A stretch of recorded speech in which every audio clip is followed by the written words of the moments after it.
नमस्कार, मैं हूं अवनी चौधरी और आप देख रहे हैं हरियाणा आज। चलिए नजर डालेंगे हरियाणा की अहम खबरों पर। हरियाणा के गृह मंत्री अनिल विज ने कांग्रेस को आड़े हाथों लिया है। कहा है कि हम जय श्री राम भी करते हैं और जय सिया राम भी।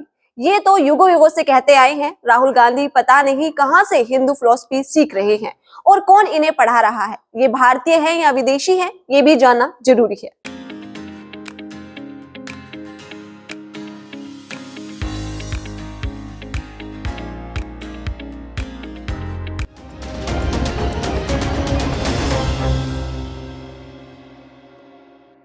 हरियाणा के गृह मंत्री अनिल विज ने कांग्रेस को आड़े हाथों लिया है। उन्होंने कहा कि हम जय श्री राम करते हैं और जय सिया राम भी। ये तो युगों युगों से कहते आए हैं। राहुल गांधी पता नहीं कहां से हिंदू फिलॉसफी सीख रहे हैं और कौन इन्हें पढ़ा रहा है। ये भारतीय हैं या विदेशी हैं, ये भी जानना जरूरी है।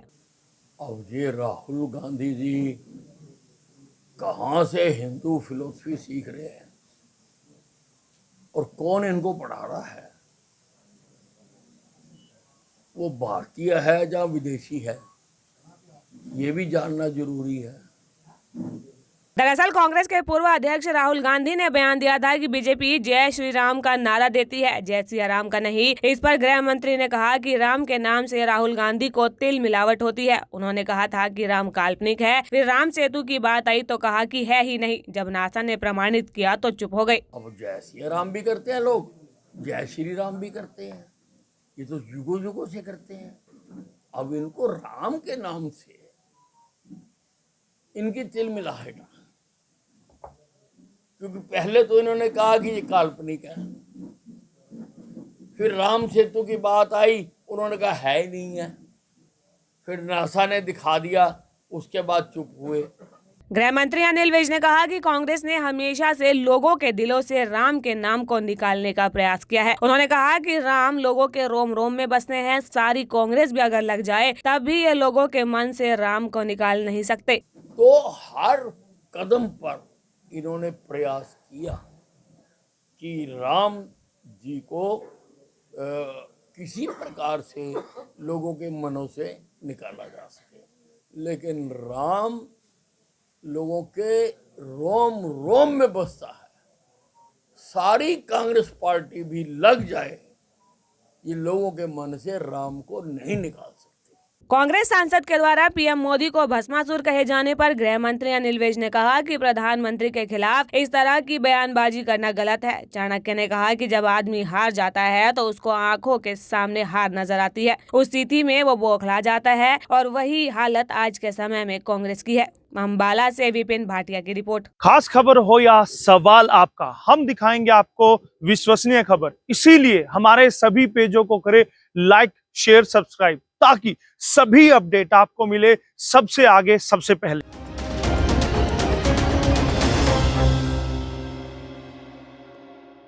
हरियाणा के करनाल में शनिवार को कुलदीप बिश्नोई पहुंचे। यहां उन्होंने भूपेंद्र सिंह हुड्डा पर निशाना साधते हुए कहा है कि 2 बार तो हुड्डा का इलाज मैंने कर दिया है, अब तीसरी बार लोकसभा चुनाव में दोबारा करूंगा।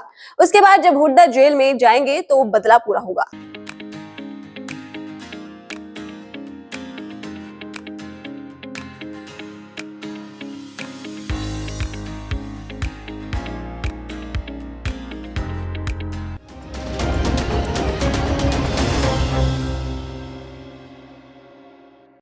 हरियाणा के करनाल में शनिवार को भाजपा नेता कुलदीप बिश्नोई पहुंचे। यहां उन्होंने भूपेंद्र सिंह हुड्डा पर निशाना साधते हुए कहा कि 2 बार तो हुड्डा का इलाज मैंने कर दिया है, अब तीसरी बार लोकसभा चुनाव में दोबारा कर दूंगा। उसके बाद जब हुड्डा जेल में जाएंगे तो बदला पूरा हो जाएगा। देखिए, 2 बार इलाज मैंने भूपेंद्र सिंह हुड्डा कर दिया है, एक बार राज्यसभा चुनाव में, दूसरा उपचुनाव में, अब तीसरा लोकसभा और चौथा जेल की सलाखें। उसके बाद ये बदला पूरा होगा। अभी बदला बाकी है। बिल्कुल। कुलदीप बिश्नोई ने अपने बेटे भव्य बिश्नोई की जीत का श्रेय आदमपुर हलके की जनता को दिया और हलके की जनता का आभार भी व्यक्त किया। वहीं उन्होंने इस मौके पर कहा कि भूपेंद्र सिंह हुड्डा का मैंने 2 बार इलाज कर दिया है, एक बार राज्यसभा चुनाव में और दूसरा उपचुनाव में, अब तीसरा लोकसभा और चौथा जेल की सलाखें हुड्डा को मिलेंगी। उसके बाद ये बदला पूरा होगा। देखिए, भव्य बिश्नोई की जीत का सारा श्रेय मैं आदमपुर हलके की जनता को देता हूँ और मनोहर खट्टर जी की कार्यशैली को और मोदी साहब की नीतियों को, और बधाई देना चाहता हूं आदमपुर हल्के की बहादुर जनता को कि जिन्होंने हरियाणा के पप्पू को और जयप्रकाश को यूं करके पार कर दिया। उन्होंने कहा कि जिस तरह से जनता का विश्वास चौधरी भजन लाल पर था, उसी तरह का विश्वास बनाकर रखें और देश के प्रधानमंत्री नरेंद्र मोदी और हरियाणा के मुख्यमंत्री मनोहर लाल चौधरी भजन लाल के सपनों को पूरा करने का काम कर रहे हैं। कांग्रेस की फूट को किस तरीके से देखते हैं? कांग्रेस पार्टी जो जहाज है जो डूब चुका है, और ये लोग सड़कों पर इसलिए जो घूम रहे हैं बस वही उनके साथ लोग हैं। देश की जनता ने पूर्ण रूप से कांग्रेस पार्टी को नकार दिया है। कांग्रेस पार्टी बहुत पहले सेल्फ डिस्ट्रक्शन मोड में थी और सुसाइडल मोड पे थी। अब कांग्रेस पार्टी खत्म हो चुकी, कोई भविष्य नहीं। एमसीडी चुनाव को कैसे? कांग्रेस की फूट को लेकर कुलदीप बिश्नोई ने कहा कि कांग्रेस एक जहाज है जो डूब चुका है। जिस तरह से कांग्रेस वाले सड़कों पर घूम रहे हैं और देश की जनता ने पूर्ण रूप से कांग्रेस को नकार दिया है। कांग्रेस पार्टी बहुत पहले ही सेल्फ स्ट्रक्चर मोड में थी और अब कांग्रेस का कोई भविष्य नहीं रह गया है। करनाल से अमित भटनागर की रिपोर्ट। खास खबर हो या सवाल आपका, हम दिखाएंगे आपको विश्वसनीय खबर। इसीलिए हमारे सभी पेजों को करें लाइक, शेयर, सब्सक्राइब, ताकि सभी अपडेट आपको मिले सबसे आगे, सबसे पहले।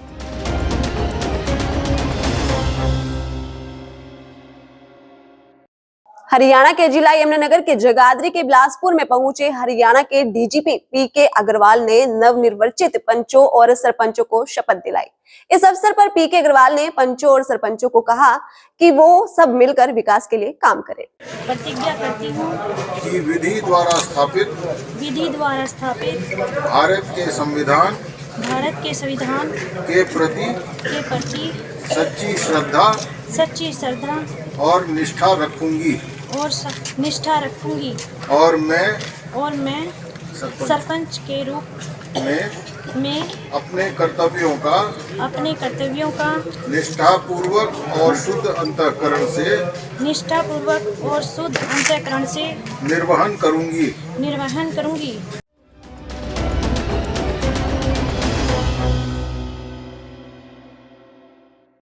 हरियाणा के जिला यमुनानगर के जगाधरी के बिलासपुर में हरियाणा के डीजीपी पीके अग्रवाल पहुंचे और नवनिर्वाचित पंचों व सरपंचों को शपथ दिलाई।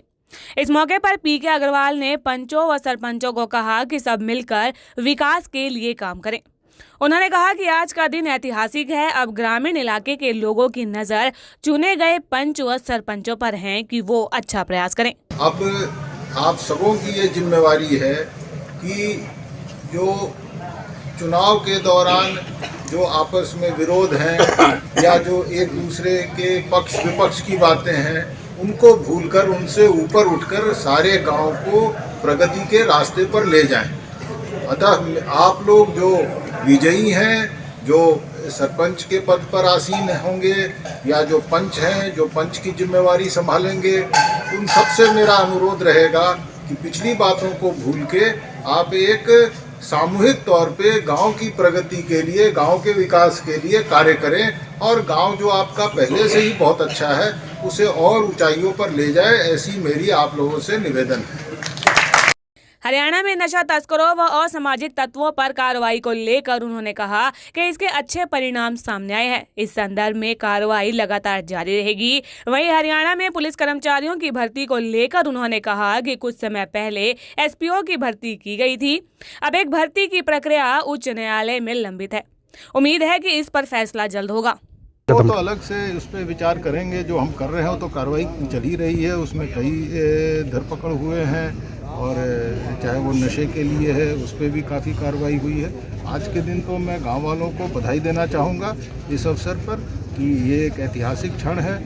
यहाँ लोग विजयी हुए हैं, जीतकर उन्होंने जिम्मेवारी का पद संभाला है और सारे गांव वाले और हम सब उनकी ओर देख रहे हैं कि अब वो मेहनत करके और अच्छे प्रयास करके गांव को और सुंदर और विकास की ओर ले जाए। मुख्यमंत्री के द्वारा वीडियो कॉन्फ्रेंसिंग के जरिए जगाधरी ही नहीं बल्कि जिला यमुनानगर के 18 जिला परिषद मेंबर, 142 पंचायत समिति मेंबर व 490 सरपंच व 3841 पंचों को शपथ ग्रहण करवाई गई है।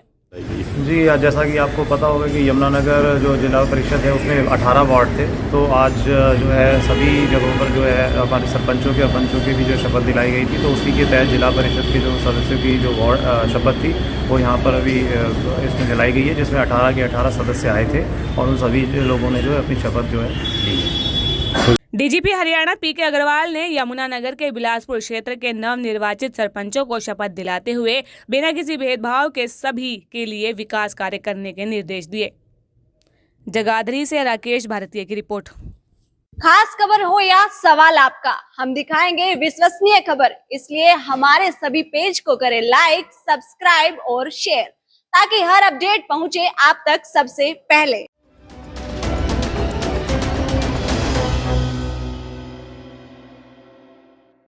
हरियाणा के पानीपत में अंतर्राष्ट्रीय विकलांग दिवस पर लघु सचिवालय में काले बिल्ले लगाकर विकलांगों ने ब्लैक दिवस मनाया है। पंचायत राज के संस्थाओं के नवनिर्वाचित सदस्य के शपथ ग्रहण समारोह में एमपी संजय भाटिया और ग्रामीण एमएलए महिपाल ढांडा पहुंचे थे।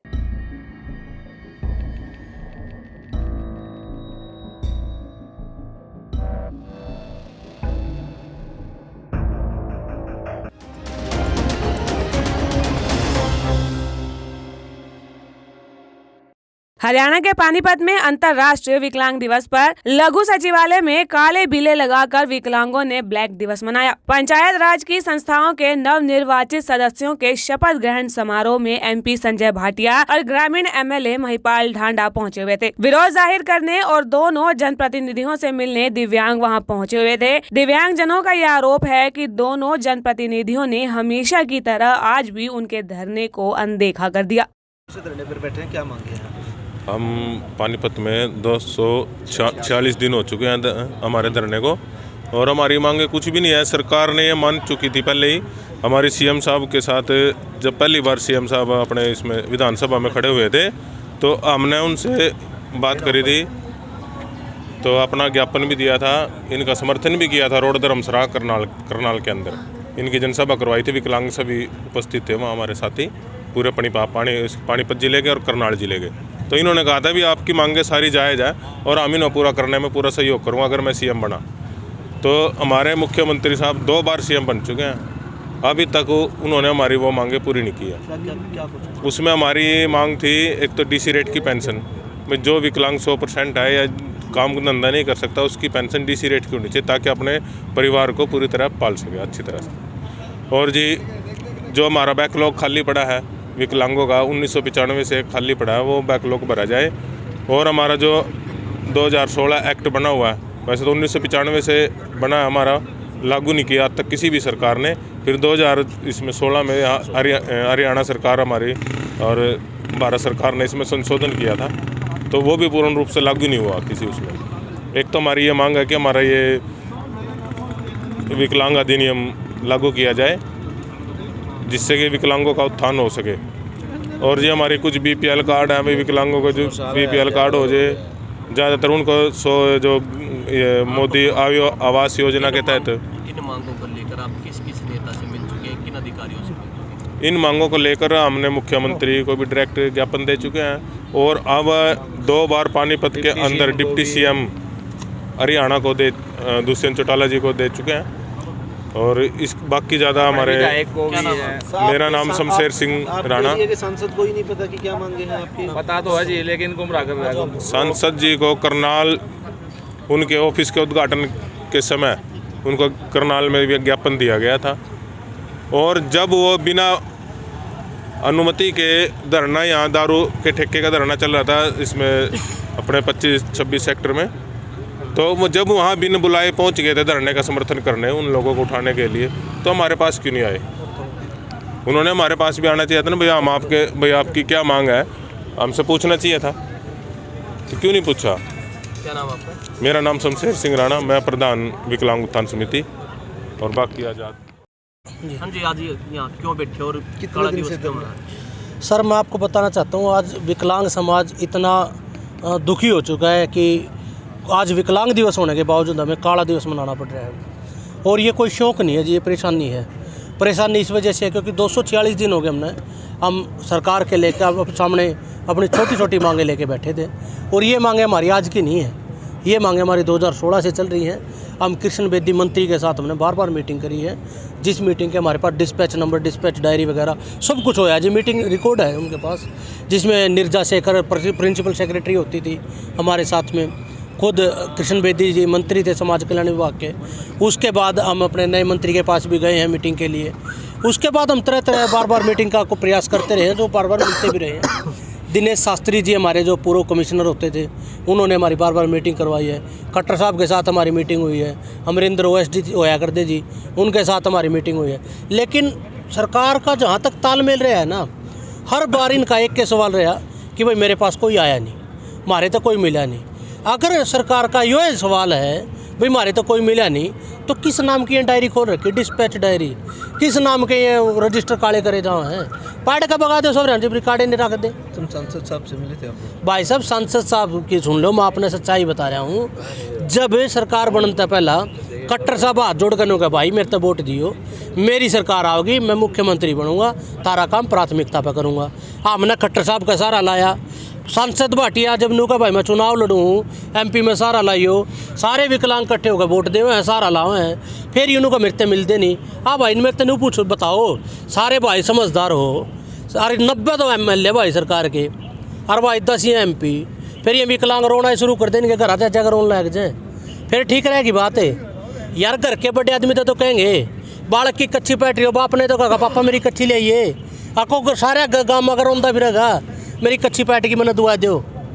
जब हमने भाई मुख्यमंत्री से कह दी, सांसद साहब तो न्यारा कहने की बात रह गई थी, या तो सांसद साहब प्रूफ कर दो भाई मैं BJP का कौन है, हम सांसद साहब तो रही चले जाओगे। जब इन्हें ऑफिस को लिया करनाल में, हम ऑफिस पे गए, ऑफिस पे मिले, इन्होंने कहा था भाई थारा स्वागत है, तो हमने मेरे टोटे में काम आ रहे हो, थारी मैं हर बात पूरी करूँगा।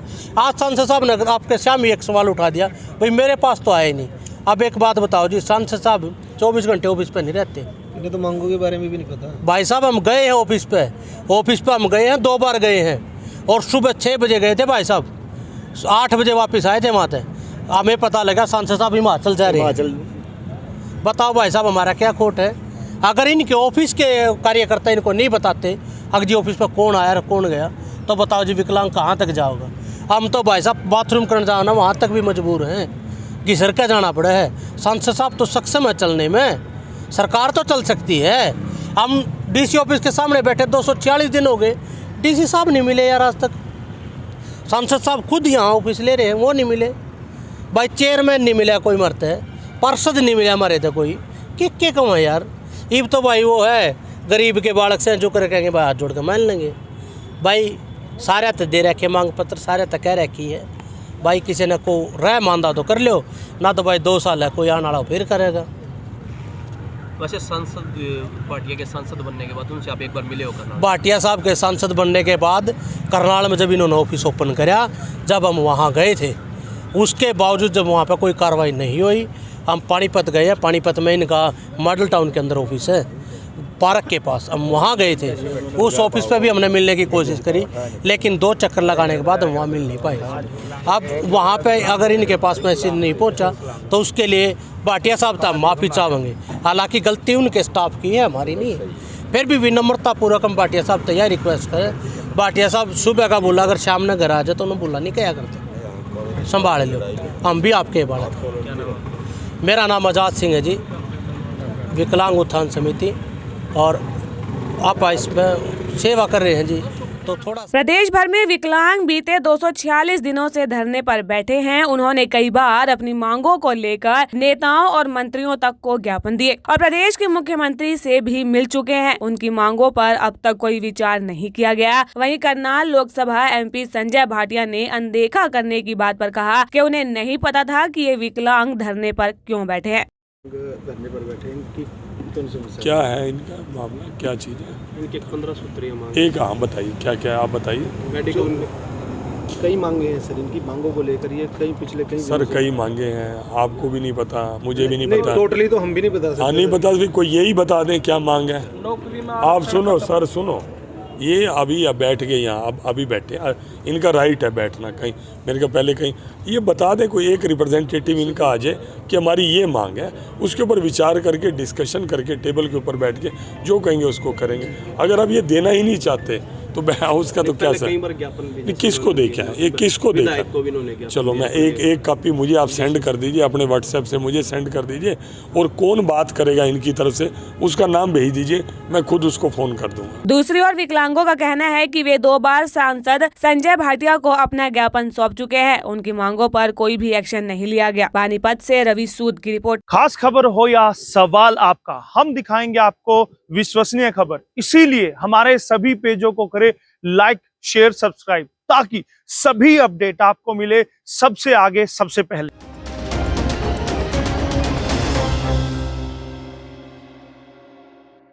रेवाड़ी में सीएम फ्लाइंग की टीम ने तेल चोरी के ठिकाने पर रेड की और मौके से 50 लीटर डीजल, एक तेल टैंकर चालक सहित 2 लोगों को काबू किया है। इस मामले में पुलिस ने केस दर्ज कर जांच शुरू कर दी है।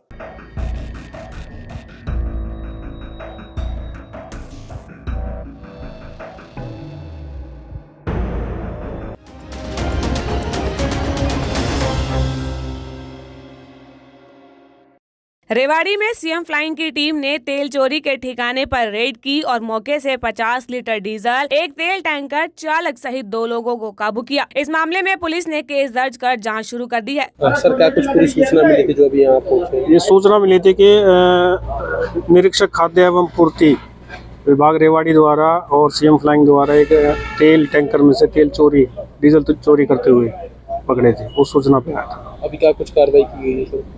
अब इस पे मुकदमा दर्ज होएगा, मुकदमा दर्ज के जो भी नियम अनुसार कार्रवाई होगी की जाएगी। बता दें कि रेवाड़ी के बावल रोड स्थित ऑयल डिपो पर तेल का काला कारोबार काफी समय से फल फूल रहा है। हालांकि कई बार तेल चोरी के ठिकानों पर रेड करके कार्रवाई की गई है, लेकिन तेल माफियाओं के हौसले इतने बुलंद है कि वो किसी से डरते ही नहीं है। आज कमालपुर गाँव के पास एक बाड़ा बनाकर तेल टैंकर से तेल चोरी किया जा रहा था, जिस पर सूचना के आधार पर सीएम फ्लाइंग की टीम ने रेड की है और मौके से तेल चोरों को रंगे हाथों काबू किया। हिरासत में भी लिया सर या कुछ जब्त किया हो? हाँ, तेल टैंकर ड्राइवर और जो तेल निकाल रहा था 2 जने। सर, कितना तेल? इसमें 50 लीटर तेल निकाला हुआ था इन्होंने। जानकारी के मुताबिक बावल रोड पर ऑयल डिपो बने हुए हैं, जहां से टैंकर निकलते हैं, लेकिन उनके आसपास के इलाके में लंबे समय से तेल माफिया तेल का काला कारोबार चला रहे हैं। पुलिस का ये कहना है कि मामला संज्ञान में आते ही कार्रवाई की जाती है। इस मामले में भी नियमानुसार कार्रवाई की जा रही है। रेवाड़ी से नवीन शर्मा की रिपोर्ट। खास खबर हो या सवाल आपका, हम दिखाएंगे आपको विश्वसनीय खबर। इसीलिए हमारे सभी पेजों को करें लाइक, शेयर, सब्सक्राइब, ताकि सभी अपडेट आपको मिले सबसे आगे, सबसे पहले।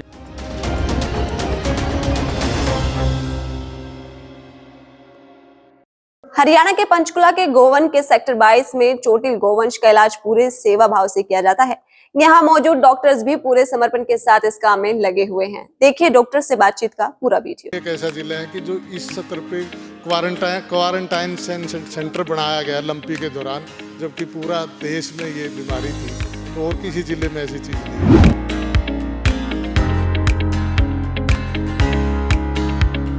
डॉक्टर साहब, किस किस तरह की बीमारी का इलाज कर रहे हैं आप यहाँ? अभी तो यहाँ ज़्यादातर है ना एक्सीडेंटल आ रहे हैं, जो लंपी बीमारी के जिस मकसद से हमने हॉस्पिटल खोला था वो तो लगभग रिकवर हो चुके हैं सभी डॉक्टर। आपके पीछे एक बड़ी मशीन सी वो दिखाई दे रही है, शिकंजा है, किस तरह का है?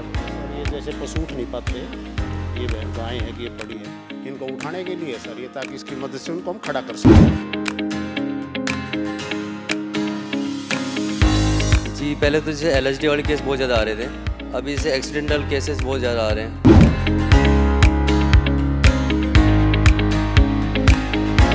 तो कमी तो नहीं आती है गोवंश की बीमारी का इलाज करने? कमी तो बिल्कुल नहीं आती जी।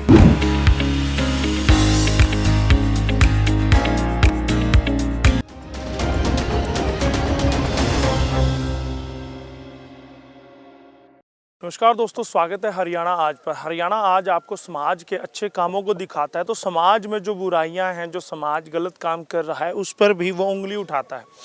गोवन में मैं हूं, और गोवन में क्यों हूं? क्योंकि यहाँ पर आपको मैं दिखा दूं कि कुछ गोवंश है, उनके साथ जाति की गई है। जाति किन के द्वारा की गई है? तो इसलिए हम कोशिश करते हैं कि यहाँ से कोई जैसे जल्दी वो इलाज की जिसको ज़रूरत है तो हम लुधियाना भी भेज दें। किस तरह का वहाँ सुविधाएं मिलती हैं? किस तरह का ट्रीटमेंट वहाँ पर हो सकता है? स्पेशलाइज्ड वो तो यूनिवर्सिटी है, तो वहाँ पे डिपार्टमेंट वाइज स्पेशलाइज सर्विसेज हैं। जैसे गायनी की अलग हैं, सर्जरी की अलग है, मेडिसिन की अलग हैं, पैथोलॉजी की अलग हैं, पैरासिटोलॉजी की अलग हैं, फिजियोलॉजी की अलग है। तो अलग अलग सर्विसेज है जो एक्सपर्ट हैं वहाँ पे। 24/7 क्लिनिक है, तो वैसा सुविधाएं रहती हैं। आईसीयू है, हर तरह की चीज़ें हैं, एक्सरे है, तो असेस हो जाती हैं चीज़ें। एक गोवंश ये भी हम देख रहे हैं, इस पर ग्लूकोज लगाई गई है, क्या दिक्कत है इनको? ये तो जैसे 3 डे सिकनेस और इस टाइप की चीज़ें यहाँ पे आती हैं। अभी वैसे तो लंपी में ये स्टार्ट किया गया था, लंपी के क्वारंटाइन के सेंटर के तौर पे। अब सौभाग्य से लंपी ख़त्म हो गई है, अब हमारे पास कोई केस रिपोर्टेड नहीं है। लेकिन जैसे ही जो अलग अलग केसेस आते हैं बीमार या वो, तो हम और ये म्यूनसिपल कॉरपोरेशन की सहायता से हम यहाँ लेके आते हैं और उनका इलाज करते हैं। अगर मैं दर्शकों को मैं दिखाना चाहूँगा, कुछ गायें यहाँ पर हैं, उनकी टांगे जख्मी हैं, प्लास्टर उन पे किया गया है। जैसे आपके और हमारे हाथ पैर टूट जाते हैं तो प्लास्टर किया जाता है, बंधी हुई है। डॉक्टर साहब, प्लास्टर भी किया जाता है, रख रखाव के लिए बेहतर सुविधाएं देने की कोशिश करते हैं। जितनी हमारे से हो पाता है उतनी सुविधाएं देते हैं हम। लेकिन ये है कि अब ये रोड साइड पे जो घूमती हैं, तो एक्सीडेंट होने के कारण ये इस तरह की समस्या आती है। फिर हमारे पास जैसे मैसेज आता है तो कॉरपोरेशन से यहाँ पे लेके आ जाती है। हाँ। सब कितने बीमार यहाँ पर गोवंश आपके पास है अभी? इस टाइम में 100 से 125 के बीच में हमें। हाँ जी, बहुत बहुत धन्यवाद करूँगा, और मैं आपका अभिनंदन भी करूँगा कि आप इतना नेक काम कर रहे हैं। नहीं, ये तो विभाग की तरफ से और हमारे उच्च अधिकारियों के आशीर्वाद है, उनकी तरफ से। और खासकर मैं मेंशन करना चाहूँगा, हमारे गौ सेवा आयोग के चेयरमैन भी हैं, सब और समाज के सहयोग नहीं कर पाते। एक ऐसा जिला है कि जो इस सत्र पे क्वारंटाइन सेंटर बनाया गया लंपी के दौरान, जबकि पूरा देश में ये बीमारी थी, तो और किसी जिले में ऐसी चीज़ नहीं हुई। बहुत बहुत धन्यवाद डॉक्टर साहब। और जो डॉक्टर्स हैं हमारे लगातार टीके लगा रहे हैं, किस किस तरह के इलाज, डॉक्टर साहब किस किस तरह की बीमारी का इलाज कर रहे हैं अभी यहाँ पर? अभी तो यहाँ ज़्यादातर है ना एक्सीडेंटल आ रहे हैं, जो लंपी बीमारी के जिस मकसद से हमने हॉस्पिटल खोला था, वो तो लगभग रिकवर हो चुके हैं सभी डंगर। अब अभी तो एक्सीडेंटल है, ज़्यादातर एक्सीडेंटल है। डॉक्टर साहब, आपके पीछे एक बड़ी मशीन सी वो दिखाई दे रही है, शिकंजा है, किस तरह का है वो? ये सर, ये जैसे पशु उठ नहीं पाते, ये गाय है कि ये पड़ी है, इनको उठाने के लिए सर, ये ताकि इसकी मदद से उनको हम खड़ा कर सके। खड़ा करके क्या मकसद होता है? खड़ा करने का ये मकसद, इस पास जानवर खड़ा होगा तो प्रॉपर है ना ब्लड सर्कुलेशन हो जाता है शरीर में। अगर लंबे टाइम पड़ा रहेगा तो बेड शोर वगैरह होने का डर रहता है। तो खड़े करते कितने मिनट की प्रोसेस रहती है, कितनी देर खड़ा करते? इसको ऐसा जी, अगर तो ये लगे जानवर में सामर्थ्य ठीक है तो हम 1 घंटा खड़ा करते हैं। अगर ये लगा नहीं, इसका स्वास्थ्य ठीक नहीं है, इसका सामर्थ्य नहीं है, तो आधा घंटा 20 मिनट का टाइम हमने रखा हुआ। कितनी गोवंश है जो खड़े होने में सक्षम नहीं है? अभी सर 4 या 5 हैं, और जो अभी सक्षम नहीं है खड़े होने में 4-5 है। देखिए, मैं दवाइयों का भी जखीरा यहाँ पर आपको दिखा देता हूँ। हर तरह की दवाइयाँ यहाँ पर रखी हुई हैं, ग्लूकोज है। जैसे जो मानव है, जो लोग हैं, जो व्यक्ति होते हैं, आप और हम हैं, हमें भी ग्लूकोज की आवश्यकता पड़ती है, तो इन गोवंशों को भी आवश्यकता पड़ती है। और देखिए यहाँ पर सेवादार लगातार, आप देखिए, अब वो अपनी ड्यूटी पर पहुँच चुके हैं लगातार। अब ग्लव अब डाल के क्या ड्यूटी करने वाले? अभी सर भी चारा चूरा चेक करना है इसमें कैसा है कैसा नहीं, तो अभी जो आएंगे उनके व्यू करना जैसे। जी, हेल्पर हैं जी। एक और हैं हमारे, क्या नाम है आपका? अशोक सिंह शेखावत जी। डॉक्टर हैं आप? विभाग की ओर से यहाँ ड्यूटी है? प्राइवेट से हूँ जो तो फुल टाइम आप यहीं पर सेवा देते हैं? फुल टाइम जी। तो किस किस तरह की दिक्कतें गोवंश में यहाँ पर आप ठीक करते हैं? जी, पहले तो जैसे LSD वाले केस बहुत ज़्यादा आ रहे थे, अभी जैसे एक्सीडेंटल केसेस बहुत ज़्यादा आ रहे हैं, उन्हीं को ज़्यादा ट्रीट कर रहे हैं जी। दवाइयाँ भरपूर मिल जाती है गोवन की ओर से, डिपार्टमेंट की ओर से? डिपार्टमेंट की तरफ से तो दवाई बहुत कम मिलती है, बाकी संजय जी सर हैं, वो दवाई ज़्यादातर प्रोवाइड करा रहे हैं जी। तो कमी तो नहीं आती है गोवंश की बीमारी का इलाज करने में? कमी तो बिल्कुल नहीं आती जी। एक और सज्जन है, सब गोवन से जुड़े हुए हैं? जी, बिल्कुल। पदाधिकारी हैं आप गोवन में? नहीं नहीं, सिर्फ सेवक हैं जी यहाँ। हाँ जी, हाँ जी जी। कौन कौन सी सेवाएं जो अपने हाथ में रखते हैं? जो यहाँ सेवाएं संदीप जी हमें बताते हैं किसी तरह की, चाहे वो चारे से रिलेटेड है, चाहे दवाई से रिलेटेड है, चाहे डॉक्टर से रिलेटेड है, कोशिश करते हैं कि पूरी की जाए। लेकिन हमारी एक ज़रूरत है यहाँ सबसे बड़ी कि एक पक्का शेड जो गाय के लिए चाहिए, आईसीयू के लिए चाहिए। अभी जो टेम्परेरी था, काम चलाऊ था, उससे काम बहुत चल चुका, पक्का चाहिए आपको? पक्का, क्योंकि ये अस्थायी व्यवस्था है। तो मैं सरकार से एक चीज़ चाहूँगा, चाहे बाद में उसको स्थायी करें ना करें, लेकिन एक ये बनाने की परमिशन हमें ज़रूर दी जाए। दूसरा, हमें सबसे बड़ी समस्या है यहाँ डॉक्टर्स की। मतलब आप बनाने में तो सक्षम है, बस परमिशन का इंतजार है। हमें सरकार से खुद सिर्फ हाँ चाहिए। और एक चीज़ हमें सिर्फ जो सरकार से चाहिए, 2 या 3 डॉक्टर, एक सीनियर डॉक्टर जो सर्जन हो, क्योंकि यहाँ करीब करीब 1500 गायें हैं। ये चिकित्सालय गोवंश, इसको ना सिर्फ हमें यहाँ क्या है, उनको ठीक करने के लिए हमें दिया गया है। और हम चाहते हैं कि कोई भी हमारी लापरवाही की वजह से या कोई स्टाफ की कमी की वजह से कोई किसी को समस्या ना रहे। तो डॉक्टर्स की बड़ी भारी समस्या है, यहाँ कमी है। प्राइवेट अरेंज किए हुए हैं हमने, लेकिन मैं चाहता हूँ कि सरकार जो है ना, हमें 2 डॉक्टर, परमिशन शेड की और डॉक्टर की आपको चाहिए। चलिए, बहुत बहुत धन्यवाद करूंगा।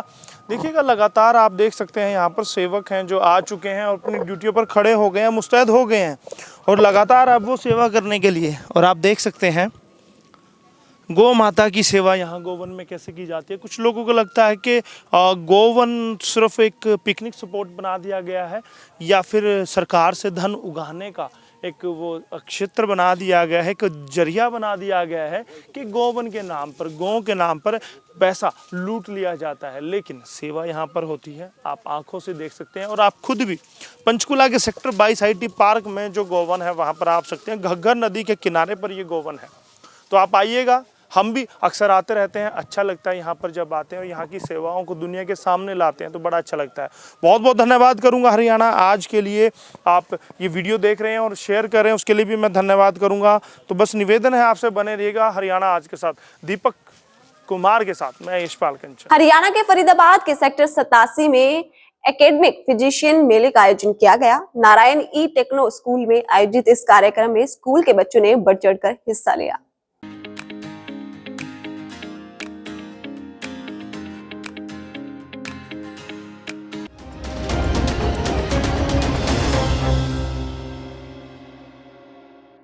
हरियाणा के फरीदाबाद के सेक्टर 87 में एकेडमिक फिजिशियन मेले का आयोजन किया गया। नारायण ई टेक्नो स्कूल में आयोजित इस कार्यक्रम में स्कूल के बच्चों ने बढ़ चढ़कर हिस्सा लिया।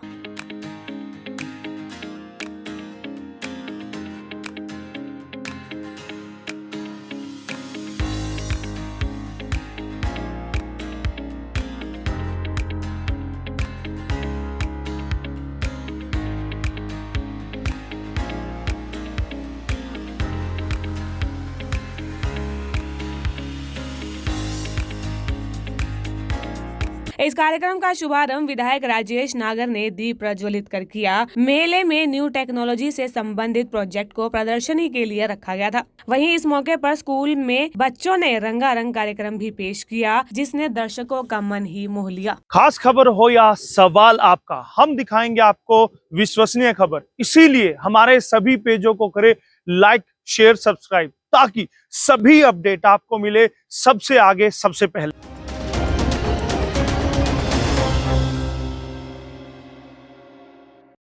ऐसी और खबरों को जानने के लिए जुड़े रहिए हमसे और देखते रहिए हरियाणा आज। खास खबर हो या सवाल आपका, हम दिखाएंगे आपको विश्वसनीय खबर। इसीलिए हमारे सभी पेजों को करें लाइक, शेयर, सब्सक्राइब, ताकि सभी अपडेट आपको मिले सबसे आगे, सबसे पहले।